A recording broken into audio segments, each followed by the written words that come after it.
sànq par rapport à la citation de Abdou Diouf da nga wax ne yéen njëkk ngeen gis alternance générationnelle ce mouvement nekkoon AG jot na aujourd'hui transformé nga ko en parti nan nga mën a porter l'idée d'une alternance générationnelle yàlla def alternance générationnelle boobu avec un président de la République qui a 44 ans. Je pense que c'est le plus jeune président de la République en Afrique.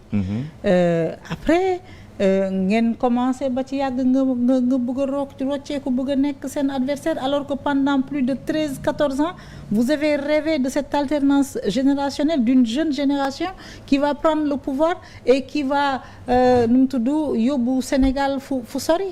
loolu la ñu mës a ñaan loolu la ñu mës a rêvé nous waxuma la ñoo ko njëkk mais je pense que dañoo dem ba tuddee suñu bopp loolu parce que parti bi fi mës a judd Sénégal tuddee boppam waxuma alternance alternative générationnelle ñun la alors c'est pas le fait de créer parce que bu fekkoon alternance la tudd alternance générationnelle mooy changer pour changer une alternative pour apporter des solutions la c'est pourquoi ñu tuddee suñu bopp alternative mais bu ñu alternance ba pare te y a pas d'alternative sert à rien je pense à un moment donné de se dire satisfait. Ça veut dire quoi? Non, alternance mooy changer alternative mooy indi ay solutions dans le changement.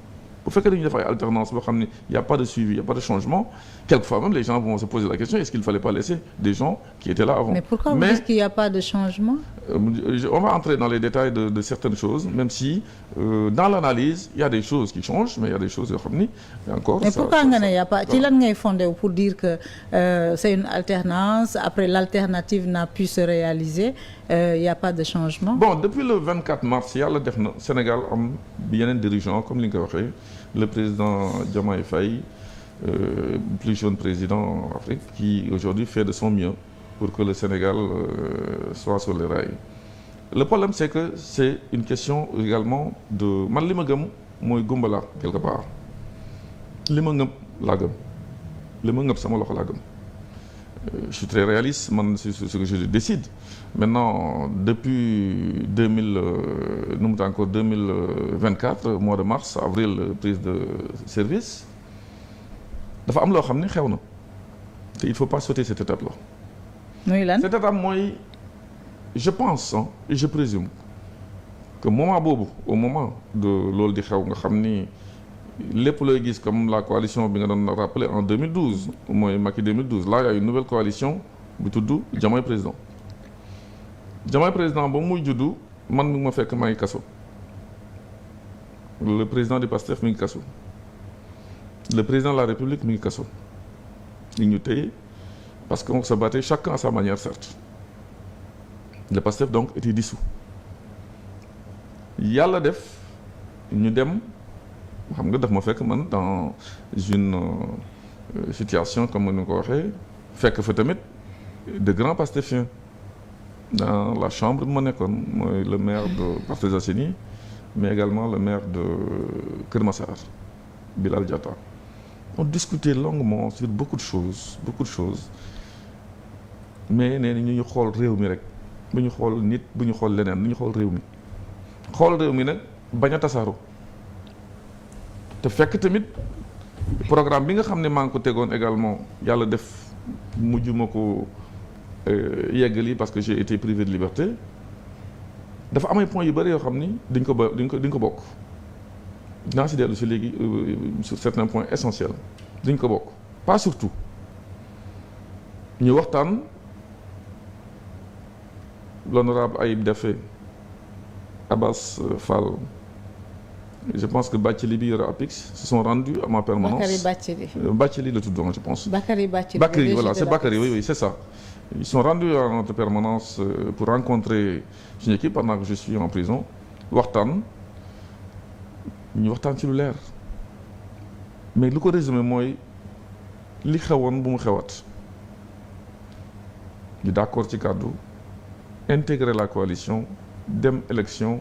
yàlla jox ñu lu ñu jox. Intégrer la coalition sans condition. sans condition. Sans condition. Ah oui parce que moi je suis pas un calcul même comme ni nga ko waxee sànq même Macky 2012 je n'ai posé aucune condition c'est filmé li may wax nii bu Macky 2012 bi l'adhésion ñu dem yàlla def lu mu def ñu ñëw war a dem élection législative yi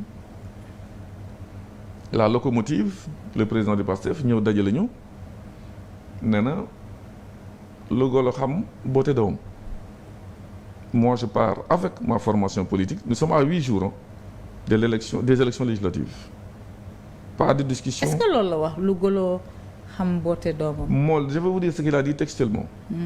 Il a dit man ñëwuma fi en qualité de Diomaye président d'abord. Deuxième chose te du loolu lañ ko doon xaaree parce que ñëpp mënoon nañu dem créer seen ay coalition def la ñuy def mais dañ ne discipline oblige nañu toog xaar ba ñu waxtaan ba mu ñëwee loolu la njëkk a wax. Deuxième chose dafa ne man j'ai décidé waxul je propose j'ai décidé nous sommes quand même 262 membres mouvement et parti politique j'ai décidé dem ci élection yi avec mon parti. ku bëgg a nekk député da ngay dugg Pastef comme ni nga ko waxee sànq c'est ce qui s'est passé parce que j'ai été souvent trahi qui n'a pas été trahi ba mu waxee loolu il y a eu 15 inscrits pour prendre la parole man j'étais pas inscrit. Pourquoi? Parce que boobu ñu inscrit jaaruñu sama wet pour naan bon qui veut prendre la parole jékki-jékki dans l'année bon yëf yi commencé na boobu ñu commencé.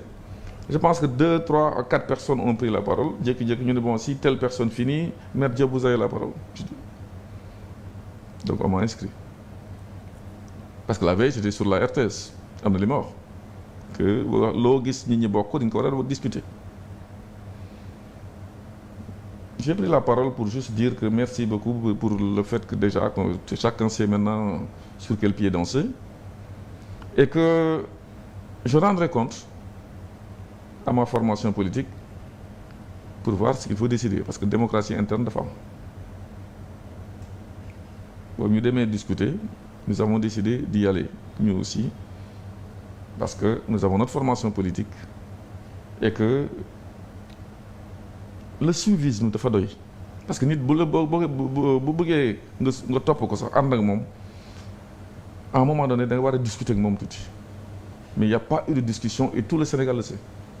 On nous a dit ça ku la nekk nag ne la ne bon écoutez demal leen seen bopp man ku fi toog yaa jàpp sa bopp nous sommes partis depuis cette date je pense que nous étions vers le 16 je pense septembre si je ne me trompe pas mais c'est un samedi. Mais est-ce que quelque part aussi c'est pas du réalisme politique? On a vu comment l'aventure de Yewwi Askan Wi a fini. Bu ñu waxalee yàlla waxal dëgg Ousmane Sonko c'était la locomotive et le point attractif. C'est le mot. ngeen am 82 députés. Après à l'Assemblée nationale. bi ngeen demee assemblée PDS jëlaat jël yoonam. ngeen dem ba ci biir mu am dislocation mu am PUR taxawee na le taxaw Dakar taxawee na le. Pastef taxawee na le. Quand les problèmes se sont posés. gars yi dañoo continuer seeni agenda lijjantiwuñu ko. et ces législatives tamit dafay conforter Ousmane Sonko.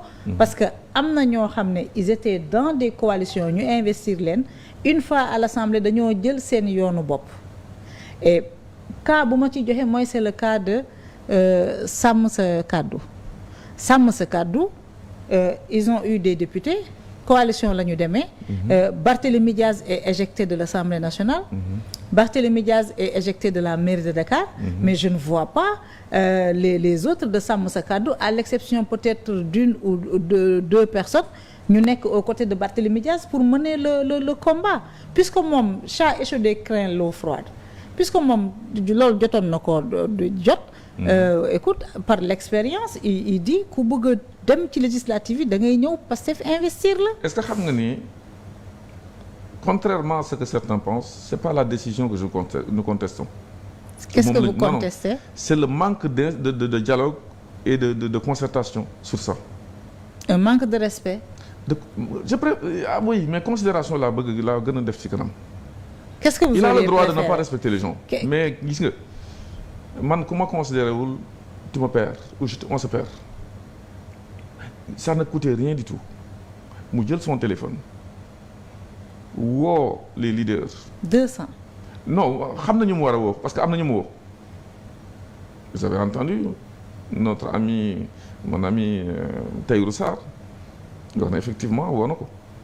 il l'a confirmé à l'Assemblée nationale. parce que Tahirou Sarr n'était pas loin de Pastef aussi. non ma ne ñun ñëpp ñu étions dans la Diomaye président am na ñoo ñu mu bëgg a woo na leen mais quand on vous manque de considération ñëw ne la bon écoutez c'est décidé c'est parti c'est fini mais yow mais ful la fayda loo fay toog donc booy wax léegi. comme la question bi nga posé am na ñoo xam ne ils ont accepté. parce que ils ont accepté dañoo rejoindre am na ñoo xam ne sax bokkuñu woon Diomaye président.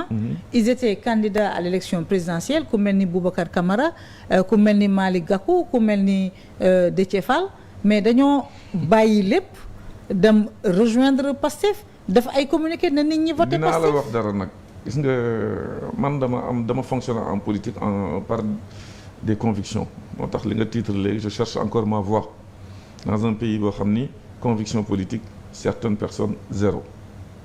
man je suis constant dans ce que je fais gis nga ñenn ñi waxuñu parce qu'ils ont des postes dañoo lokk du wax. kan moo fi lokk. non je vais vous dire non je ne veux pas personnaliser le débat mais xam nga Sénégal lañu nekk xam naa li may wax il y a des gens qui ne parleront pas il y en a d'autres qui ne parleront pas parce qu'on leur a promis des choses gis nga réunion boobu c'est une réunion houleuse.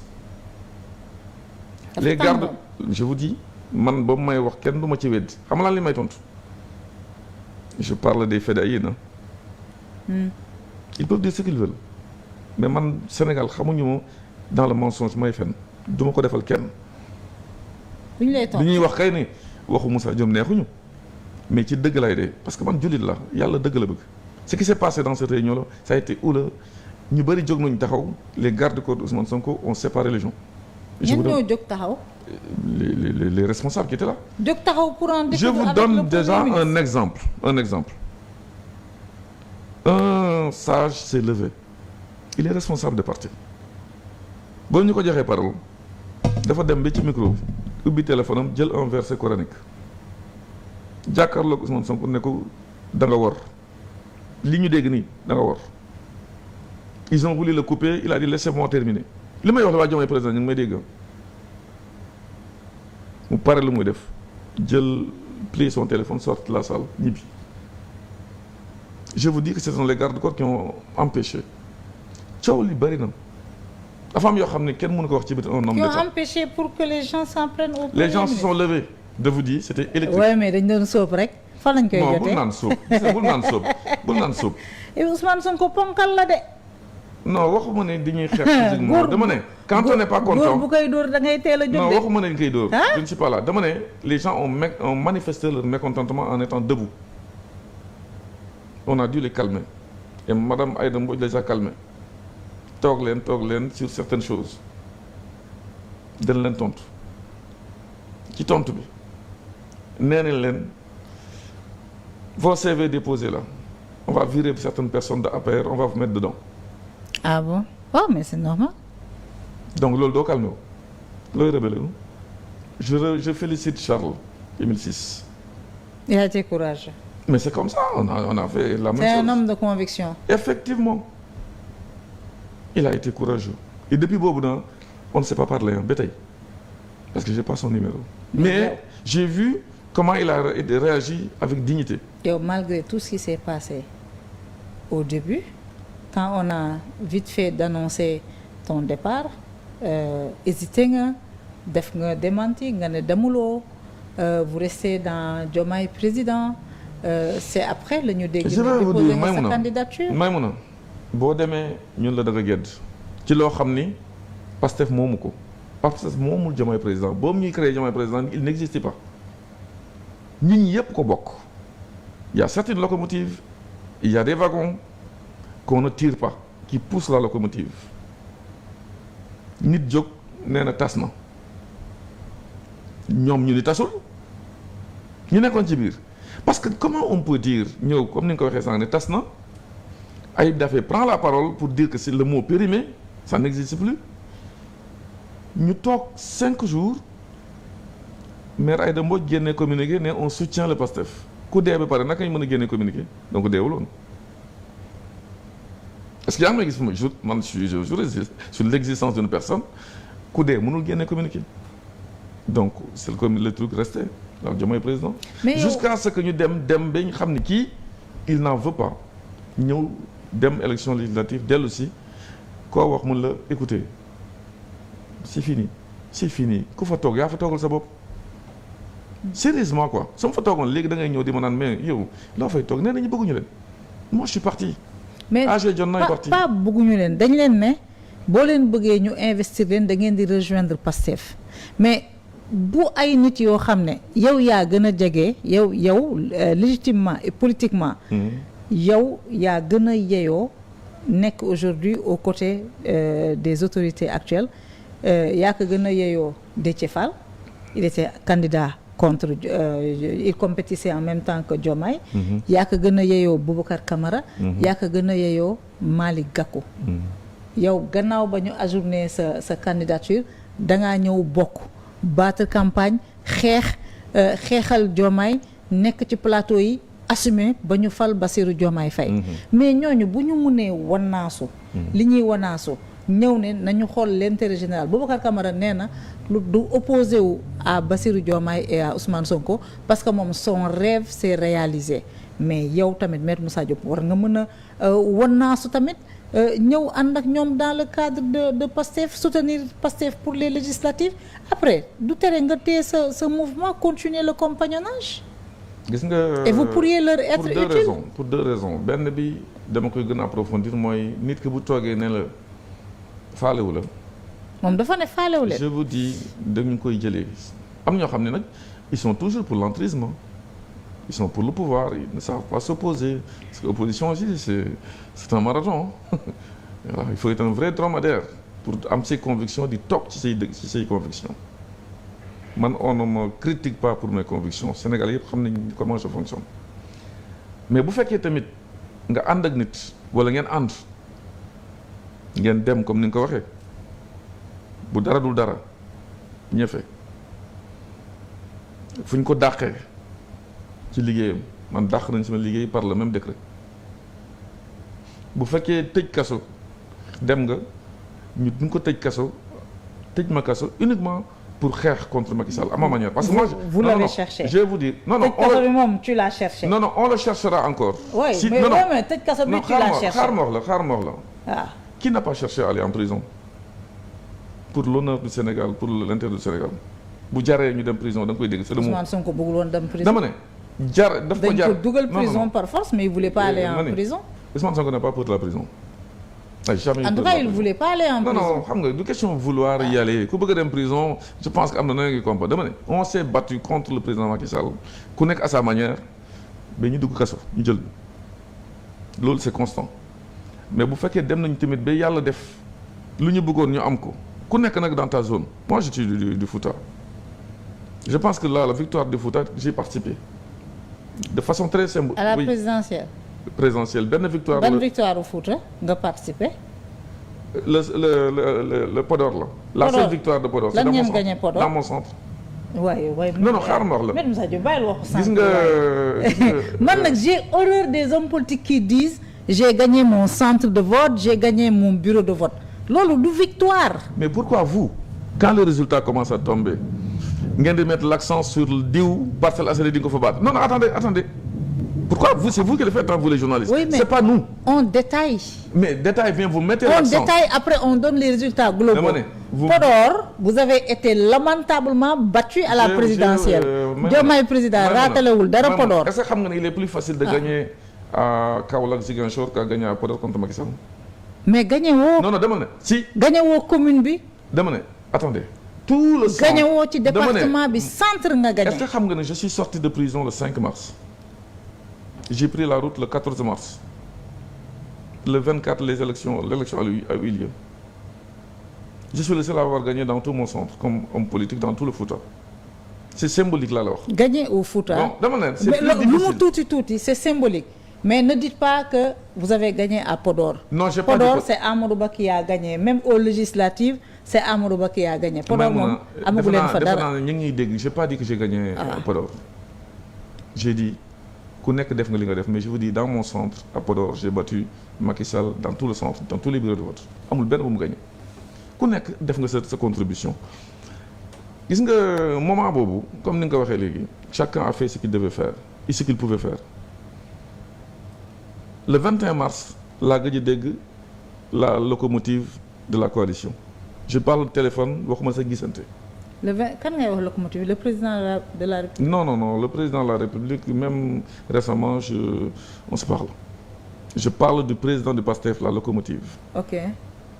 le 21 mars laa gëj a déggante. 21 mars 2024. 24 c'est avant l'élection présidentielle avant l'élection présidentielle laa ko gëj a dégg laa ko gëj a gis.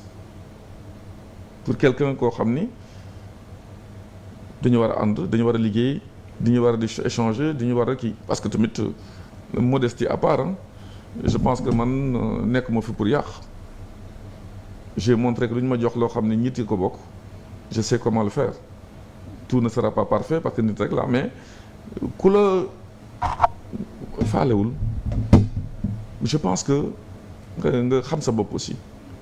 Quand je donne la date du 21 mars, ça te dit beaucoup de choses. Jusqu'à présent, au jour d'aujourd'hui, je n'ai pas entendu la locomotive te yàlla moo ko may di nga koy nangu. mais yaa ngi wax ak Diomaye. kañ nga mujjee wax ak Diomaye. yàggul. c'est-à-dire il m'a même reçu. mais kaña. non jarul may dugg ci détail yi parce que nous sommes à 10 mois depuis 10 mois là mais je vous dis ba mu toogee. avril recevoir nañu fële mais moi il m'a reçu personnellement. d'accord. Téléphoniquement, j'arrive des moments, c'est lui qui a opté pourtant. C'est la plus haute autorité du Sénégal, c'est l'institution. Ouais, mais loolu war na la kooku yëg la. gis na non je vous dis ce qui se passe man mosuma wax ñu may weddi dama lay wax ce qui se passe. Que Ousmane Sonko juge qu'il n'a pas de temps à perdre avec Moussa Diop, c'est son droit. Mais moi aussi c'est mon droit ma jàpp sama bopp avec ñi ma àndal. Recherche ma voix. Ouais, mais. Diomaye wax nga ñeneen nag wax nga ñeneen. ñan kii Boubacar Camara Malick Gakou ak Déthié Fall. oui ils ont le droit aussi d'abandonner tout ce qu'ils avaient dit et fait. Qu'est-ce qu'ils ont dit et fait? non je veux dire ils ont le droit d'abandonner tout ce qu'ils avaient dit et fait pour ñëw ne bon ànd ak le président Sonko ànd ak le PASTEF. mais qu'est-ce qu'ils avaient dit et fait? Ils étaient des apprentis. Ils étaient déjà partis. Des apprentis. Des apprentis, c'est-à-dire. Et qu'il ne fallait pas leur donner le pouvoir. Ah d'accord, non, loolu Boubacar Camara moo ko wax. On était en campagne électorale. Vous savez, oui, c'est des campagnes électorales. Mais moi, même en campagne électorale, je ne raconte pas n'importe quoi. li may wax li ma gëm laay wax man bu ma xëy gëmuma la dama la koy won par le comportement. Déthié Fall, il était en campagne, il n'a rien dit, il a gardé en tout cas les relations. Malick Gakou idem. Ils ont leur droit d'aller. wala dafa am lu ñu def lu ñun. non dama ne ils ont le droit d'aller bu lépp sottee. non dafa am lu boo ne ils ont dit et fait en tout cas ils ont dit. non je ne vais pas personnaliser. je te dis que Boubacar Camara moom wax na loolu mais on était en campagne. mais qu'est-ce qu'ils ont fait. on parle du Sénégal. waaw mais d'accord mais qu'est-ce qu'ils ont fait. yow mii di journaliste yow mii may mun a yow naa la jàngal loo xam si dëkk bi. non. jamais voilà non voilà c'est ça non du ma la jàngal dara. je vous dis tout simplement que lu sotti am borom c'est tout. boo ci gëmul sax lu sotti am borom maintenant. yow troisième chose bu ma lay wax. loo xam ne qui a distancé un peu nos relations. man dama gëm kaddu. je l'ai dit à mon grand frère Macky Sall. je l'ai dit à tous ceux avec qui je travaille de près. lu ma la wax aw ma plan B day fekk li ma gëm la. yow xam nga ne yaa ma njëkk a filmé en tant que journaliste. je répète yaa ma